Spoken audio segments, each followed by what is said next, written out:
Hollywood की कुछ ऐसी मूवीज़ जिन्हें एक बारी में तो आप कभी नहीं समझ सकते, जिन्हें समझने के लिए आपको उन्हें बार बार देखना होगा। आपको अपनी 100% अटेंशन पे करनी होगी, तभी जाकर आप उन मूवीज़ को समझ पाओगे, यानी माइंड फक मूवीज़ जो आपकी सोच को चैलेंज करती हैं।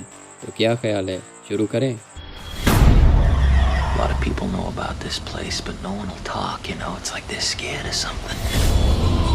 इंसेप्शन।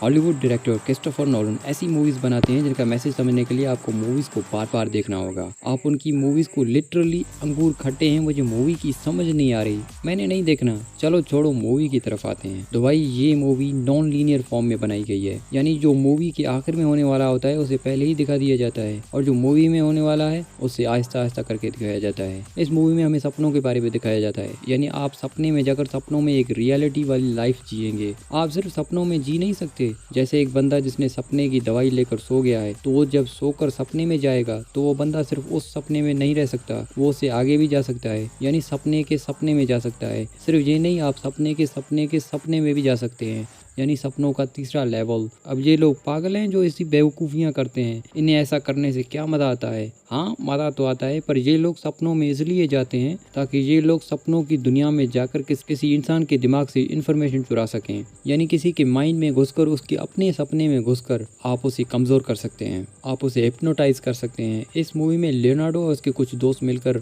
एक रईसज़ादे के माइंड में घुस जाते हैं, उसके माइंड में गलत इन्फॉर्मेशन डाल देते हैं। ये मूवी IMDb की टॉप रेटेड मूवीज़ की लिस्ट में शामिल है, 8.8 IMDb रेटिंग, और ये मूवी आई थी 2010 में। आपको हिंदी डबिंग में मिल जाएगी, शटर आइलैंड। फिर से लियोनार्डो और फिर से एक दिमाग घुमा देने वाली मूवी। एक साइकोपैथ या एक पेशेंट, उसे मूवी के आखिर में पता चलता है कि माइंड के लेवल पे वो इल है और उसे पता ही नहीं। वो खुद को एक साइकेट्रिस्ट समझता है और वो शटर आइलैंड में जितने भी साइको कैदी होते हैं उनसे पूछताछ करता है, क्योंकि वहाँ की एक पागल लेडी अचानक एक रात अपने सेल से गायब हो जाती है, और ये काम सौंपा जाता है लियोनार्डो और उसके एक कुलीग को।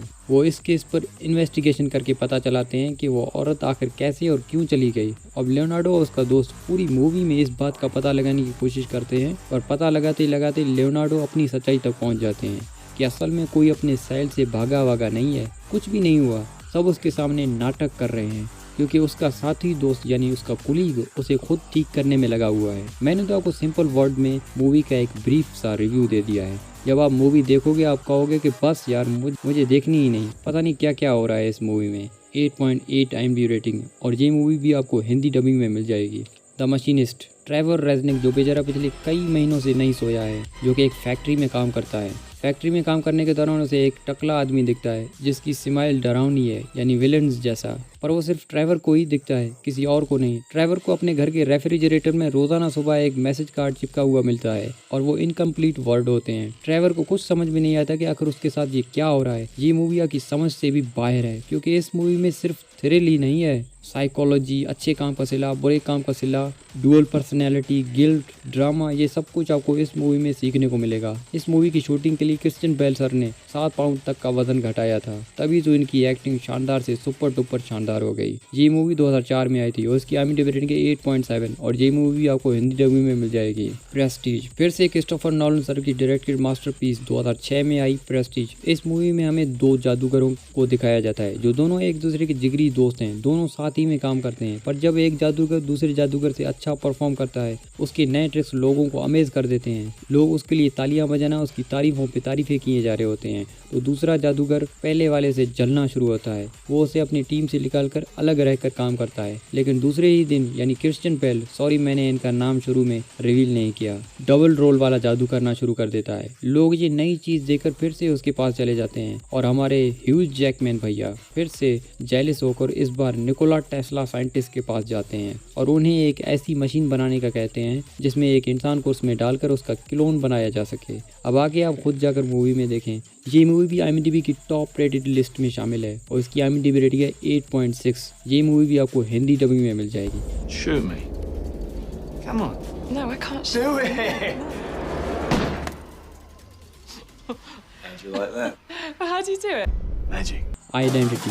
10 लोग जो कि एक होटल में अलग अलग कमरों में ठहरे हुए हैं, जिसमें कोई पुलिस वाले हैं, कोई एक्टर हैं, तो कोई स्ट्रेंजर। अब वो होटल में ठहरे हुए हैं क्योंकि बाहर बारिश चल रही है, तूफान चल रहा है, इसलिए वो सिर्फ सुबह को ही अपने अपने घर जा सकते हैं। पर इनके बीच में एक सीरियल किलर होता है जो एक एक करके इन सबको मारना शुरू कर देता है। अब उसे खुद भी नहीं पता कि उसने किसी इंसान का मर्डर किया है, क्योंकि उसके दो रूप होते हैं, एक नॉर्मल और एक एबनॉर्मल।